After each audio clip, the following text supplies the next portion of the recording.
TV ವೀಕ್ಷಕರಿಗೆ ನಮಸ್ಕಾರಗಳು. ಶ್ರೀ ನಾಗಲಾಪುರ ಸಂಸ್ಥಾನ ಮಠದಲ್ಲಿ ಶ್ರಾವಣ ಮಾಸದ ಶ್ರಾವಣ ಶಿವಸಂಜೆ ಶಿವಾನುಭವ ಸಮಾರೋಪ ಸಮಾರಂಭ. ಸುದ್ದಿಯ ವಿವರ. ಕೋಲಾರ ತಾಲೂಕಿನ ಕೋಲಾರ ಬೆಂಗಳೂರು ಹೆದ್ದಾರಿ ರಸ್ತೆಯ ನಾಗಲಾಪುರ ಗ್ರಾಮದಲ್ಲಿರುವ ಶ್ರೀಮದ್ ನಾಗಲಾಪುರ ವೀರಧರ್ಮ ಸಿಂಹಾಸನ ಸಂಸ್ಥಾನ ಮಠದಲ್ಲಿ ಶುಕ್ರವಾರ ಸಂಜೆ ಶ್ರಾವಣ ಮಾಸದ ಪ್ರಯುಕ್ತ 13ನೇ ವರ್ಷದ ಶಿವಸಂಜೆ ಶಿವಾನುಭವ ಸಮಾರೋಪ ಸಮಾರಂಭದ ಪೂಜಾ ಕೈಂಕರ್ಯಗಳನ್ನು ಹಮ್ಮಿಕೊಳ್ಳಲಾಗಿತ್ತು. 700 ವರ್ಷಗಳ ಇತಿಹಾಸವುಳ್ಳ ಈ ಮಠವು ಶ್ರೀ ತೇಜೇಶಲಿಂಗ ಶಿವಾಚಾರ್ಯ ಮಹಾಸ್ವಾಮಿಗಳ ಸಾರಥ್ಯದಲ್ಲಿ ಶುಕ್ರವಾರ ಸಂಜೆ 5 ಗಂಟೆಯಿಂದ 7:30 ಗಂಟೆಯವರೆಗೆ ಇಷ್ಟಲಿಂಗ ಪೂಜೆ, 7:30ರಿಂದ ಶಿವಾನುಭವ ಕಾರ್ಯಕ್ರಮ ಮತ್ತು 9:30 ಗಂಟೆಗೆ ಪ್ರಸಾದ ವಿನಿಯೋಗ ನಡೆಯಿತು.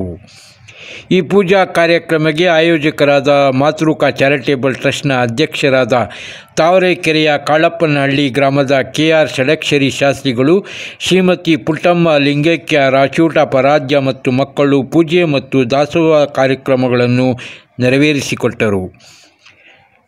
ಶ್ರೀ ಷಡಕ್ಷರಿ ಶಾಸ್ತ್ರಿಗಳು ಮಾತನಾಡಿ, ಈ ಮಠವು ಮಕ್ಕಳ ವಿದ್ಯಾಭ್ಯಾಸಕ್ಕಾಗಿ ವಸತಿ ಶಾಲೆಗಳನ್ನು ತೆರೆದಿದ್ದು, ಯಾವುದೇ ಜನಾಂಗದ ಮಕ್ಕಳು ಈ ಮಠದಲ್ಲಿ ಉತ್ತಮ ಮಟ್ಟದ ಉಚಿತ ವ್ಯಾಸಂಗ ಮಾಡಬಹುದು. ಪ್ರತಿನಿತ್ಯ ಯೋಗ ಶಾಲೆಗಳು ಆರಂಭಗೊಂಡಿವೆ. ನಾನು ಈ ಮಠಕ್ಕೆ ಸುಮಾರು ವರ್ಷಗಳಿಂದ ಬರುತ್ತಿದ್ದು, ನನ್ನ ಕೈಲಾದಷ್ಟು ಮಟ್ಟಿಗೆ ಮಠದ ಅಭಿವೃದ್ಧಿಗಾಗಿ ಶ್ರಮಿಸುತ್ತೇನೆ.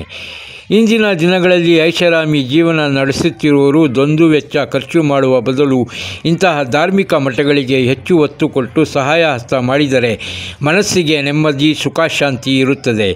ದೇವರ ಆಶೀರ್ವಾದ ಸದಾ ನಮ್ಮಂತಹ ಭಕ್ತ ದಾಸೋಹರ ಮೇಲೆ ಆ ಭಗವಂತ ಆರೋಗ್ಯ, ಆಯಸ್ಸು, ಅಭಿವೃದ್ಧಿ ಎಲ್ಲವನ್ನೂ ಮಾಡುತ್ತಾನೆ ಎಂದು ತಿಳಿಸಿದರು. ಶ್ರೀ ತೇಜೇಶಲಿಂಗ ಮಹಾಸ್ವಾಮಿಗಳು ಮಾತನಾಡಿ, ಇತ್ತೀಚೆಗೆ ದೇವಾಲಯಗಳ ಮಠದ ಮೇಲೆ ಕಪ್ಪು ಚುಕ್ಕೆ ಇಡುವಂತಹದ್ದು ನಡೆಯುತ್ತಿರುವುದು ತುಂಬ ಅಸಹ್ಯಕರ ಬೆಳವಣಿಗೆ.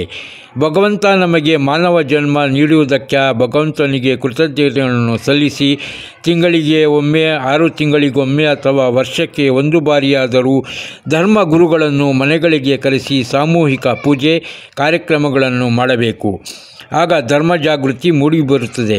ಹಾಗೆಯೇ ಎಲ್ಲರಿಗೂ ಭಗವಂತನ ಬಗ್ಗೆ ಅರಿವು ಮೂಡಿಸಬೇಕು ಎಂದು ತಿಳಿಸಿದರು. ಬಸವೇಶ್ವರ ಸೇವಾ ಸಮಿತಿ ಅರಳೆಪೇಟೆಯ ಉಪಾಧ್ಯಕ್ಷರಾದ ಬೈಲಪ್ಪ, ಶರಣಿಯರ ಬಳಗದ ವಿಮಲಮ್ಮ, ಕರ್ನಾಟಕ ಶಾಲಾ ಪ್ರಾಥಮಿಕ ಶಿಕ್ಷಕರ ಸಂಘದ ಮಾಲೂರು ಘಟಕದ ಅಧ್ಯಕ್ಷರು, ವಿವಿಧ ಜಿಲ್ಲೆ ತಾಲೂಕುಗಳಿಂದ ಬಂದ ಸಂಘಟನೆಯವರು, ಶರಣಿಯರು, ಭಕ್ತಾದಿಗಳು ನೂರಾರು ಸಂಖ್ಯೆಯಲ್ಲಿ ಮಠಕ್ಕೆ ಆಗಮಿಸಿ ಪೂಜಾ ಕಾರ್ಯಕ್ರಮದಲ್ಲಿ ಭಾಗವಹಿಸಿ ದೇವರ ಕೃಪೆಗೆ ಪಾತ್ರರಾಗಿ ಪ್ರಸಾದವನ್ನು ಸ್ವೀಕರಿಸಿದರು.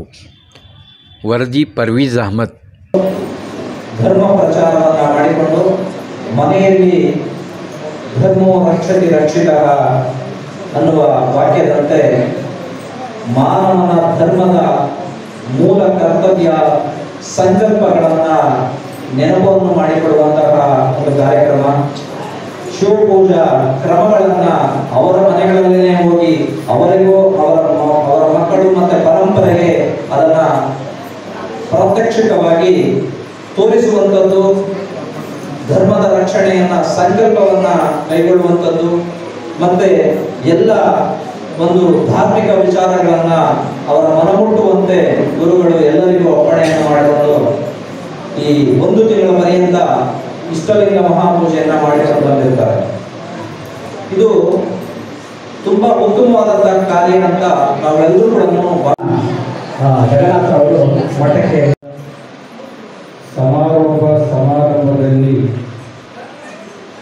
ಉಪಸ್ಥಿತರಿರುವಂತಹ ಕಳೆದ 13 ವರ್ಷಗಳಿಂದ ನಿರಂತರವಾಗಿ ಈ ಒಂದು ಶ್ರಾವಣ ಮಾಸದ ಪೂಜೆ ಸಮಾರೋಪವನ್ನು ಬಹಳ ಭಕ್ತಿಯಿಂದ, ಶ್ರದ್ಧೆಯಿಂದ, ಅಭಿಮಾನದಿಂದ ನೆರವೇರಿಸಿಕೊಂಡು ಬರ್ತಾ ಇರುವಂತಹ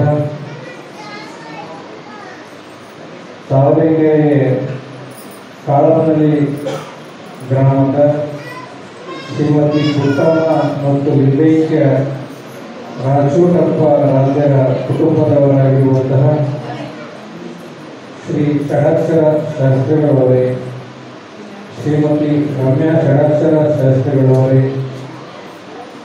ಶ್ರೀ ಶಿವಣ್ಣನವರೇ, ಅವರ ಕುಟುಂಬದ ಎಲ್ಲ ಆಚರಣೆಯ ಬಗ್ಗೆ, ಧರ್ಮ ಮಾರ್ಗದ ಬಗ್ಗೆ ಇಷ್ಟಲಿಂಗ ಪೂಜೆಯ ಬಗ್ಗೆ ಹೇಳಿಕೊಡ್ತಕ್ಕಂಥ ಅಭೂತಪೂರ್ವ ಕಾರ್ಯಕ್ರಮವನ್ನು 13 ವರ್ಷಗಳಿಂದ ಮಾಡಿಕೊಂಡು ಬಂದು ಬಹುಶಃ 30 ದಿನದಲ್ಲಿ ಒಂದೊಂದು ಪ್ರಾಂತ್ಯದಲ್ಲಿ ಕೋಲಾರ ನಗರದ ಬಸವೇಶ್ವರ ಸ್ವಾಮಿ ಭಕ್ತ ಮಂಡಳಿ ಮತ್ತು ದೇವಾಲಯದಿಂದ ಪ್ರಾರಂಭಗೊಂಡು ನಾಡಿನ ನಾನಾ ಭಾಗಗಳಲ್ಲಿಯೂ ಸಹ ಈ ಒಂದು ಕಾರ್ಯಕ್ರಮ ಮನೆಗಳಲ್ಲಿ ದೇವಾಲಯಗಳಲ್ಲಿ ಸಾಮೂಹಿಕವಾಗಿ ಎಲ್ಲ ಪ್ರಾಂತ್ಯಗಳಲ್ಲಿ ಆಗಿ ಆ ಒಂದು ಭಾಗದಲ್ಲಿ ಎಷ್ಟೋ ಜನಕ್ಕೆ ಗುರುಗಳ ಪೂಜೆ ಗೊತ್ತಿರ್ತಕ್ಕಂಥ ಸ್ಥಳಗಳಿಗೆ ಹೋಗಿ ನಮ್ಮ ಇಷ್ಟಲಿಂಗ ಪೂಜೆ ಬಗ್ಗೆ ಪೂಜೆಯ ವಿಧಿವಿಧಾನವನ್ನು ಹೇಳಿಕೊಡ್ತಕ್ಕಂಥ ಅಭೂತಪೂರ್ವ ಕಾರ್ಯಕ್ರಮ ಒಂದು ಶ್ರಾವಣ ಮಾಸದ ಕಾರ್ಯಕ್ರಮ ಎನ್ನುವಂಥದ್ದು. ಬಹುಶಃ ಆ ಒಂದು ಕಾರ್ಯಕ್ರಮ ಮಾಡಿ ನಮ್ಮ ಧರ್ಮದ ಆಚರಣೆಗಳನ್ನು ನಾವು ಯಾವ ರೀತಿ ಮಾಡಬೇಕು ಎನ್ನುವಂಥ ಉದ್ದೇಶ ಈ ಒಂದು ಶ್ರಾವಣ ಮಾಸದ ಕಾರ್ಯಕ್ರಮ. ಧರ್ಮೋ ರಕ್ಷತೆ ರಕ್ಷಿತ ಎನ್ನುವಂಥ ಮಾತು. ಬಹುಶಃ ಇವತ್ತು ಧರ್ಮವನ್ನು ಯಾರು ರಕ್ಷಣೆ ಮಾಡಬೇಕು ಅಂತ ಹೇಳಿದ್ರೆ ನಾವೇ ಧರ್ಮವನ್ನು ರಕ್ಷಣೆ ಮಾಡುವಂಥದ್ದು ಇವತ್ತು ದಿನ. ಬಹುಶಃ ಅಂತ ಧರ್ಮದ ರಕ್ಷಣೆ ಮಾಡ್ತಕ್ಕಂಥ ಅಭೂತಪೂರ್ವ ಜವಾಬ್ದಾರಿ ಇವತ್ತು ನಮ್ಮೆಲ್ಲರ ಮೇಲೆ ಇರುವಂಥದ್ದು. ಪ್ರತಿಯೊಬ್ಬರು ಈ ಭೂಮಿಗೆ ಬಂದಂಥ ಸಂದರ್ಭದೊಳಗೆ ದೇವರ ಋಣ, ತಂದೆ ತಾಯಿಯ ಋಣ, ಸಮಾಜದ ಋಣದ ಜೊತೆಯಲ್ಲಿ ಧರ್ಮದ ಋಣ ಎನ್ನುವಂಥದ್ದು ಪ್ರತಿಯೊಬ್ಬರು ತೀರಿಸಬೇಕಾಗಿರುವಂಥದ್ದನ್ನು ಎಲ್ಲರೂ ಸಹ ತಿಳಿದುಕೊಳ್ಳಬೇಕಾಗಿರುವಂಥ ವಿಚಾರ. ಭಗವಂತ ಇವತ್ತು ನಮಗೆ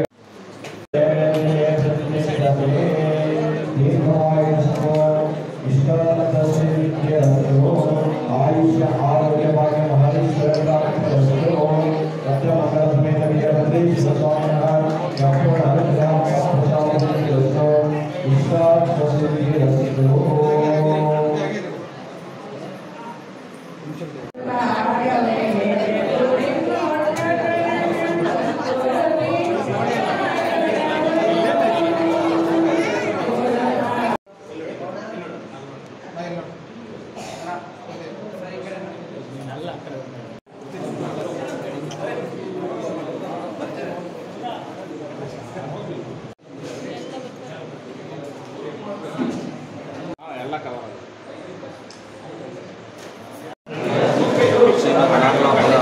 ಸಂಸ್ಥಾನ ಮಠದ ಈ ಒಂದು ಶ್ರಾವಣ ಮಾಸದ ಸಮಾರೋಪ ಸಮಾರಂಭದಲ್ಲಿ ಮಠದ ಎಲ್ಲ ಭಕ್ತಾದಿಗಳು ಮತ್ತು ಎಲ್ಲ ಶಿಷ್ಯಂದರು ಇಲ್ಲಿ ಇವತ್ತಿನ ದಿವಸ ಕಾರ್ಯಕ್ರಮವನ್ನು ಆಯೋಜನೆ ಮಾಡಿಕೊಂಡು 30 ದಿವಸಗಳ ಕಾಲ ಏನು ಮನೆಗಳಲ್ಲಿ ಶಿವಪೂಜಾ ಕಾರ್ಯಕ್ರಮಗಳನ್ನು ಗುರುಗಳು ಆಚರಣೆ ಮಾಡ್ಕೊಂಡು ಬಂದಿರ್ತಾರೆ.